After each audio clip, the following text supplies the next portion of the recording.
ಹರಸಿ ಇಲ್ಲಿಂದ ತೆರಳುತ್ತಾ ಇರುವಂತಹ ಯತಿದ್ವಯರಿಗೆ ನಮಸ್ಕಾರಗಳನ್ನು ಸಲ್ಲಿಸ್ತಾ, ಅದೇ ರೀತಿ ಈ ವೇದಿಕೆಯ ಮೇಲೆ ಉಪಸ್ಥಿತರಿರುವಂತಹ ತಾಯಿ ಭಾರತ ಮಾತೆಯ ಸೇವೆಯನ್ನು ಮಾಡಿ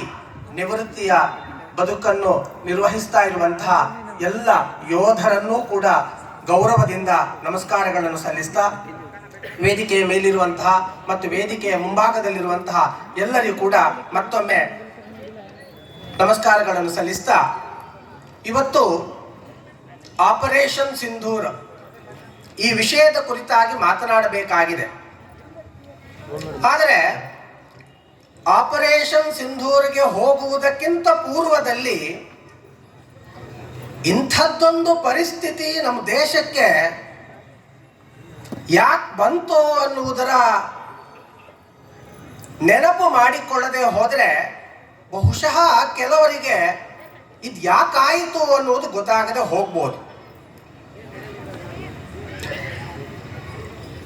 ಈ ದೇಶದ ಮುಕುಟ ಅಂತ ಕರೆಸಿಕೊಳ್ಳುವಂತಹ ಆ ಕಾಶ್ಮೀರ, ಅದು ಈ